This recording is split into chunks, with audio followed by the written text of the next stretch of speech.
Sumangga para wargi dongeng urang teraskeun deui carios nyambung anu judulna nyaeta Padepokan Sabaraga. Ieu dongeng para mitra karangan Rais Sarila dina bagian ka-22. Urang sami-sami ngabandingan para mitra nuju tarung antawis Mamaku Arya Diparangin sareng Mbah Suntama. Kumaha dina seusehanana mangga urang teraskeun bae hanca dongengna. Mugi katampi kalayan kabingahan carios nyambung anu judulna nyaeta Padepokan Sabaraga. Para mitra dabubuhan Mbah Suntama teh sasat geus karanjingan ku nafsu setan. Nu salawasna mamawa pikeun ngalaksanakeun pagawean goreng. Dicaritaan kitu ku Mamaku lain eling, malah masa balikna malah beuki nafsu ka Mamaku. Haok Mbah Suntama nyentak. Wah, teu kudu mapagahan ka dewek deuleu sia Suntama. Sia diparangin. Lantaran dewek si Suntama moal bisa kapangaruhan ku sia deuleu diparangin. Dewek lain budak kololeho. Dewek lain budak ka rodekulu. Dewek lain budak leutik.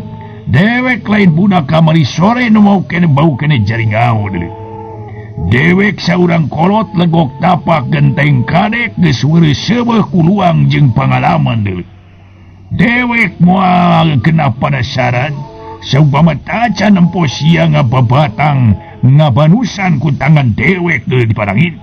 Ceuk Mbah Suntama nyarita menir asal disada bari jeung sorana para mitra sadaya matakna nyentarkeun musuh. Tapi Mamaku Arya Diparangin tenang naker. Barang Mbah Suntama nyarita kitu malah dijawab kieu. Memangnya kaula oge. Yen andika teh saurang kolot nu geus legok tapak genteng kade ngan hanya kawe. Legok tapakna nyaeta tapak goreng. Atu genteng cenah atu nyaeta tapakna tapak salah. Jadi berarti legok tapak goreng genteng tapak salah. Tur tak keluar tina rel-rel aturan pangeran. Kaula mah nyarita ku sotenan. Lain naon-naon Suntama. Bane we karunya ka andika teh Suntama. Bisi andika katalanyuran teuing. Dina hirup nu antukna teu inget. Yen hirup teh dikukuntit ku ajal. Da meureun andika ge malamun ditanya ku jalma sejen mah meureun ngakukeun teh agama Islam lain. Tah ku ayana andika ngagem agama Islam. Hayu urang babarengan jeung kaula. Urang paheyeuk-heyeuk leungeun, paantai-antai tangan jeung kaula pikeun ngalaksanakeun pancen naon rupa parentah-parentah dina agama Islam. Ceuk Mamaku deui. Ngebacot sia deuleu diparangin. Pikeun dewek cadu sia kudu tunduk ka sia deuleu diparangin. Dewek tetap rek ngarah nyawa sia pikeun tumbal ieu tempat deuleu. Ngarah ieu tempat jadi subur makmur loh jinnawi kudu ditumbalan ku sia deuleu. Ceuk Mbah Suntama poporongos lantaran diesek-esekeun ku Mamaku. Deudeuh teuing Suntama. Geuning hate andika teh teu as. Alah batan batu teu bisa dionget-onget dir ibarat batu karang. Padahal lamun boga pamadegan kitu teh dina jalan hade, tinang tu. Meureun anjeun teh bakal meunang pahala. Tapi sabalikna anjeun mah teu beunang dionget-onget teh dina jalan salah. Ceuk Mamaku deui. Sedengkeun Mbah Suntama teu nyarita deui. Tuluy saya ge niat ngawatak ajian sae pigeni. Memaksud hayang mateni Mamaku Arya Diparangin. Mamaku mencerong ka Mbah Suntama nu keur kunyam-kunyem mapatkeun jampe pamake aji tumasarana. Leungeun ngaragamang kana sorban nu dibeulitkeun dina cangkengna. Atuh harita dua tungtung sorban dicekel ku leungeun kenca katuhu sarta disiapkeun hareupeun dadana. Mbah Suntama sabada ngarapal mantra ajian sae pigeni. Harita keret tuluy neungeulkeuna neungeul Mamaku ti kajauhan. Mamaku ajeg kuda-kuda bari nyekel tungtung sorban kencakatu. siuk tina perut Basuntama kadenge sorang ngahiuk ke bahamuru kana Mama Kuwu. Mama Kuwu nahan eta serangan ku sorban tuluy dibahekeun ka katuhu. Wor cenah paramini nyewer ka beulah katuhu. Harita keneh bededungkeuna kana hiji tangkal. Cegur tangkal teh hurung. Seak Basuntama nonyok deui ka Mama Kuwu. Ku Mama Kuwu ditahan deui ku sorban. Atuh harita dibahekeun deui ka beulah kenca. Harita keneh para mitra cegurkeun kana hiji tangkal. Hurung cara tadi. Antukna geus sababaraha kali serangan teh Basuntama dina disingkahan bae ku Mama Kuwu make sorban jimat warisan ti Eyang Mingkara. Akhirna para mitra Basuntama luak lieu ka baladna bangun numenta bantuan. Nyata Basuntama geus eleh jajaten ku Mama Kuwu. Elmu panemu jampe pamake geus diketrukeun kabeh, tapi teu bisa ngelehkeun ajen Mama Kuwu. Nempok itu Mama Kuwu tuluy ngarita teh anjeunna ngebutkeun sorbanangan teu diarahkeun ka Basuntama ngan saukur nyingsieunan wungkul. Da maksudna ge susuganan Basuntama bisa diomean akhlak kalakuanana.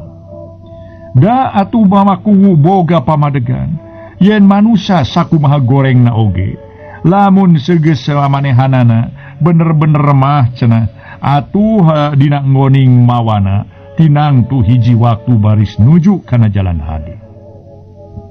Para wargi anu mulia harita keneh aneh eta sorban teh nusanya nama ponok barang dikabutkeun teh bet ngadadak panjang. Tungtungna harita ge para mitra sadaya harita ge muter gigireun Basuntama.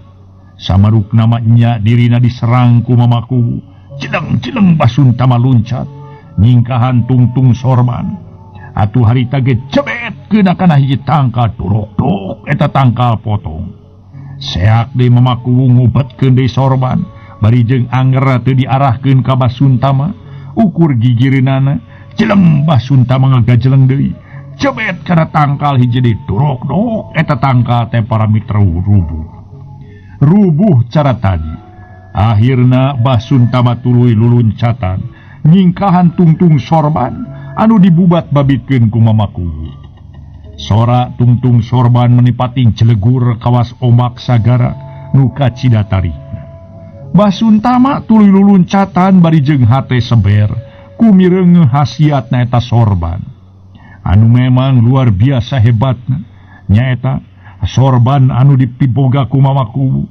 Akhirna Basuntama geus moal untupan deui kudu tarung jeung Mama Kuwu.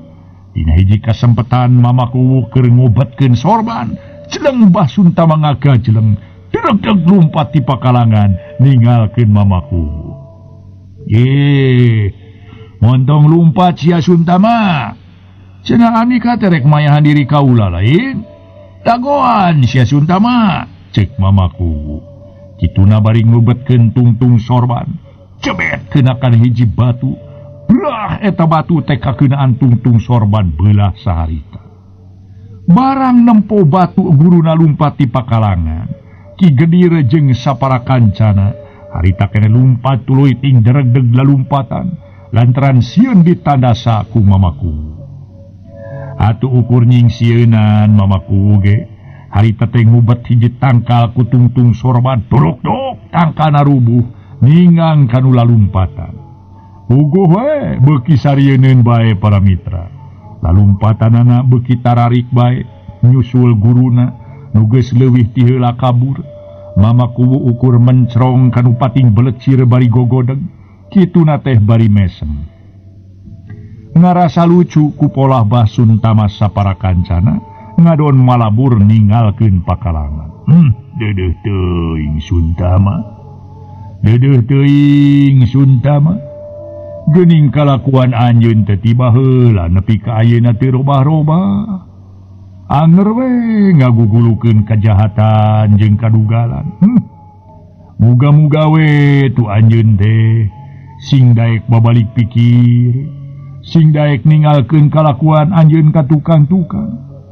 Garentesna Mama Kuwu Arya diparangin. Tuluy Mama Kuwu malikeun awakna breh katempo dua urang balad na Basuntama ngagaloler.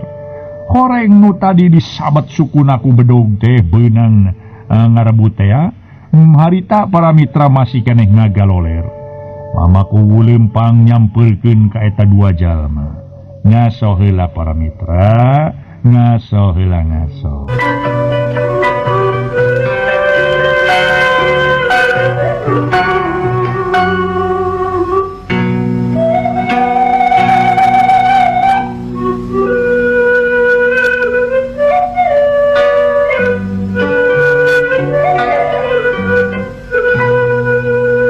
Harita para wargi, mamaku atuh.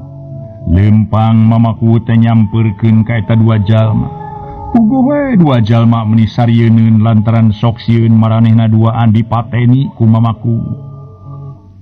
Aduh, mama, abdi mah nada ampun we mama. Ulah dikukumaha isuna abdi teh mama. Hoyong kena hirup abdi mama ampun. Ceuk nu saurang mamanapan. Lantaran ngarasa sieun ku mamaku nu nyamperkeun. Ya mohon, ulah nyibayahan abdi nge mama. Abdi mah jalma marentah nulungan mohon. Ceuk baturna sarua mamanapan para mitra. Nu saurang marada ngirung ngomongna. Ngadenge nu duaan atuh mamaku. Dina rebet manah namaku mujeng tapi tuluy mamaku cumarita. Kumaha? Baruk teh ilaing duaan da minta ampun ka kaula, ha? Wah dibere ampun ku kaula geus ya da ilaing mah bangsat deuleu. Sabab ilaing duaan rek binasa ka kaula. Ku ayana kitu wayahna si ilaing duaan kudu ridho lantaran dina waktu ieu. Rek dipunggal jangga ku kaula deuleu. Cek mamaku nying sieunan. Kituna bari nyokot bedog nu ngagoler. Tuluy dijingjing kadeukeuteun nu duaan. Puguh we nu duaan teh nempo mamaku ngajingjing bedog. Meuni ngayak-yak bakating ku sieun. Aduh ampun ulah dipayahan mama abdi mah. Teu bade sumuhun bade niat binasa ka mama tadi oge ampun. Abdi duaan teh bade taluk ka mama we abdi mah taluk mama taluk. Okna bari lua lewe rek ceuri. Meuni wer-weran duanana ge teu karasa. Ngarompoal bakating ku sieun para mitra ku mamaku. Samarukna nyawe dirina duaan rek dipunggal jangga ku mamaku. Rek ditandasa ku mamaku. Hahaha percuma deuleu. Percuma kaula mah boga batur model Andika. Aranjeun duaan taraluk ge percuma kadong nora. Lantaran kaputusan kaula moal bisa dirobah deui. Aranjeun duaan tetep rek di arah nyawana ku kaula. Jajantung marane duaan rek dibawa ku kaula. Pikeun nyaeta rek keuri eta. Keur hiasan imah kaula deuleu. Cek mamaku beuki nying sieuna. Puguh nu duaan beuki teu paruguh rarasaan. Sokomo nu saurang malantaran beuteungna disantongan tungtung bedog ku mamaku. Atuh nyebut ampun-ampunan ge teu sirikna bari sujud. Calanana meuni geus baseuh turta harita teu meleber kaanginkeun. Bau awanana haon mah mamaku mengkek irung bakating kumurel para mitra sadaya. Jauyahan sia. Ngadon meger dina calana sagala deuleu. Cek mamaku bari cumiduh lantaran ngarasa teu kuat ku bau pahang. Hade ku kaula maraneh duaan dibere ampun. Maraneh duaan moal tulus dipayahan ku kaula. Lantaran kaula butuh sotenan ku ayeung ngaguru maraneh nyatana si Suntama. Ngan geura bejakeun ka kaula di mana tempat atuh nawana anak kaula. Nu ngaran Santana. Buru-buru bejakeun ka kaula. Ari maraneh duaan hayang salamet mah. Cek mamaku bari jeung ngebedogna dicekel kene. Santana mah teu aya di dieu su. Cek nu saurang ngajawab pananya mamaku.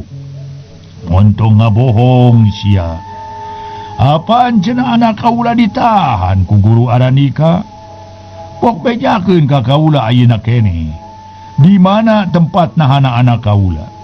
Mun teu dibejakeun tan wane ieu bedog bakal nyarita. Kana tikoro Aranika duaan. Sok buru-buru geura jawab deuleu. cek mama kuwu bari ngantel keun ditungtung bedog. Rasul aya nyiyo nya mah mergi malantos mamur pokna bari nerangkeun. Cek dewek ge ulah ngabohong sia. Atawa hayang digorok ti corona kitu ku bedog ieu. Cek mama kuwu nyentak. Rasul nya bohong.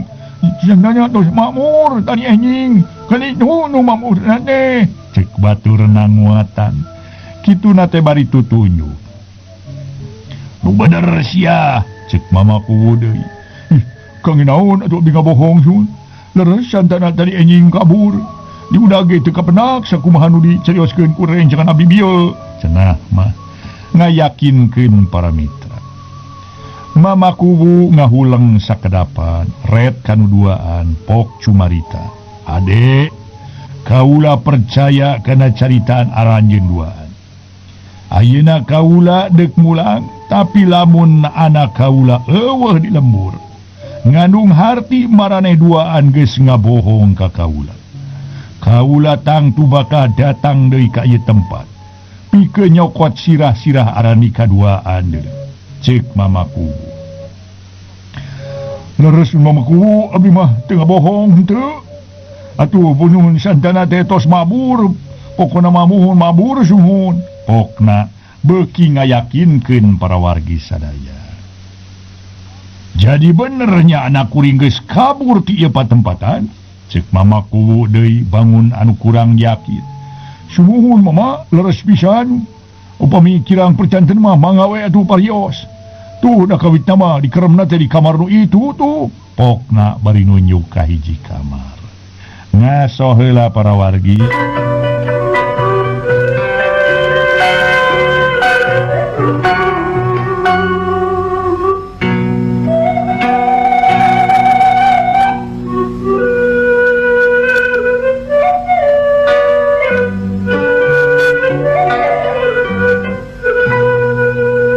Para mitra sadaya nu sami-sami ngabandungan dongeng.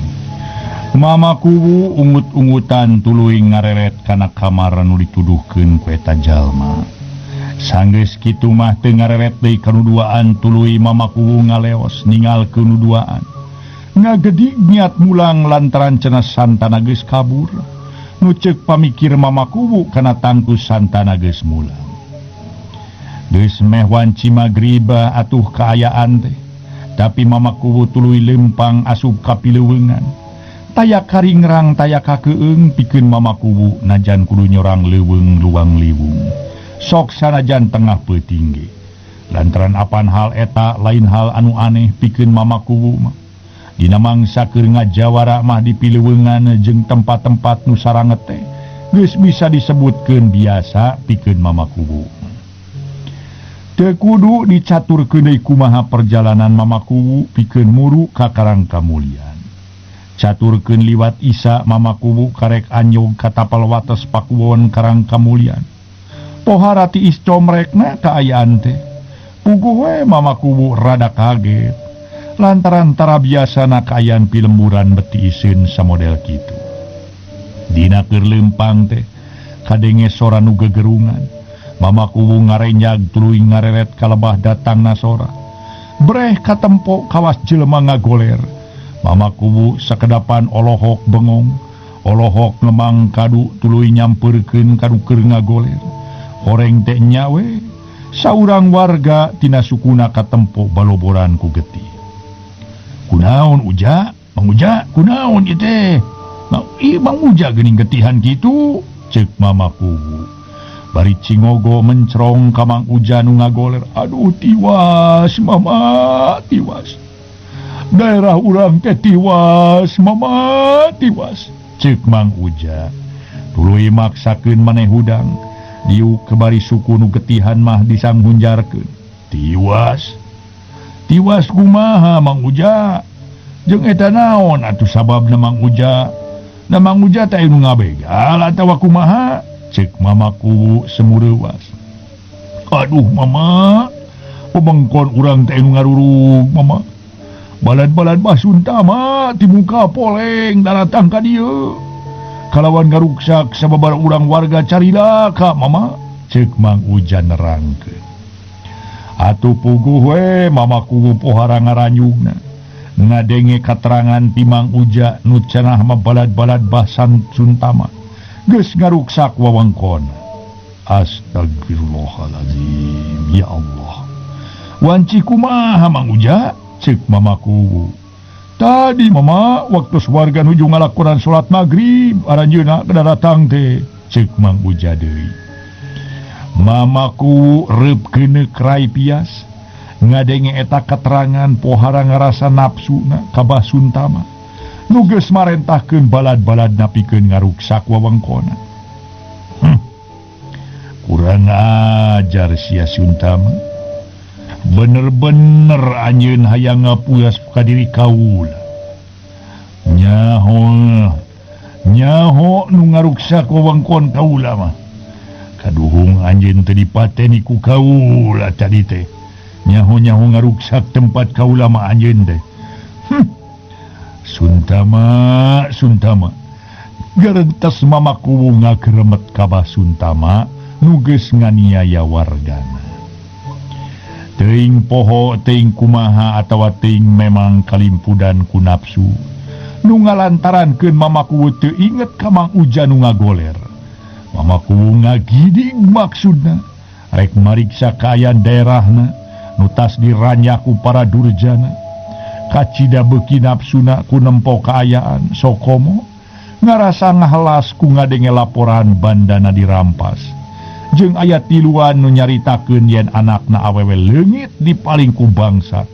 Kasup Kartika calon minantuna nya calon pamajikan santana nu sababaraha waktu ieu rek dikawinkeun.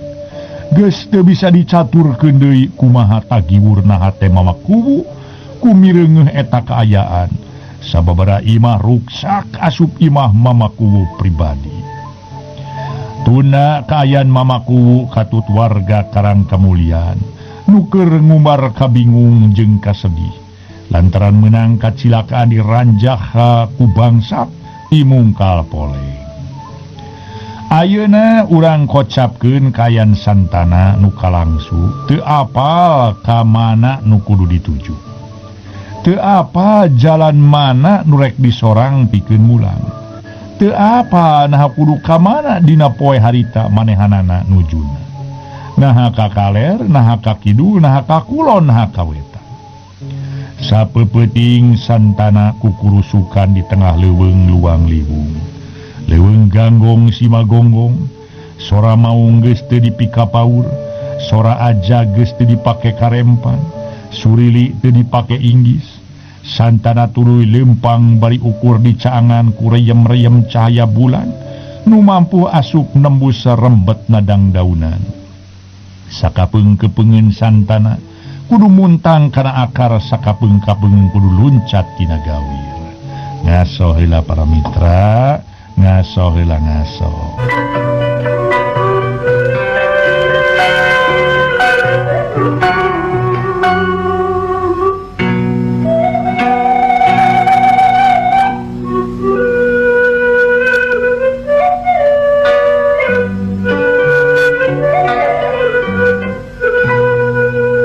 Para mitra pamiarsa, perjalanan santana harita dina peuting eta karasa capena kulantaran kitu manehanana tuluy tungtung nama cinekul para wargi sadaya bari mikir-mikir kudu kumaha pijalan.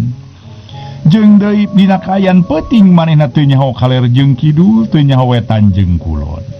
Teu karasa para wargi akhirna mah nuju kana ampir kana waktuna subuh. Kocapkeun para mitra kira-kira carangcang tihang santana karek anyog ka hiji tempat anu memang dirina apal eta patempatan lantaran tempat pangulinan manehna nu teu jauh ti tempat ayana sakuleuneun Karang Kamulian. Santana ngarasa bunga hate lantaran teu kalangsu deui. Alhamdulillahirabbil alamin. Nuhun Gusti, abdi tos disalametkeun tina bahaya. Gerentasna santana tuluy nurugtug mudun kalebak lantaran geus apal yen di lebak teh aya walungan nu caina herang. Teu Lila geus anyog harita tuluy santana ngadon bebersih di eta walungan. Tuluy hanyat deui barang ngareka kalebah katuhu breh katempo kawas jalma nu ngagoler. Santana sakedapan mencrong teu kiceup-kiceup kawas nu nyidik-nyidik kanu ngagoler. Panasaran para mitra santana ku santana disampeurkeun. Barang breh teh horeng teh Kartika calon pipamajikaneunan manehna. Bari papakean geus rarangsak, tembong orat bari jeung dina dadana nancep hiji peso balati. Waktosna rupina duwi ka dieu bae heula para mitra carios nyambung anu judulna Padepokan Sebaraga. Ieu dongeng para mitra karangan Rayi Salira dina bagian ka 22. Insyaallah enjing urang teraskeun bagian ka 23.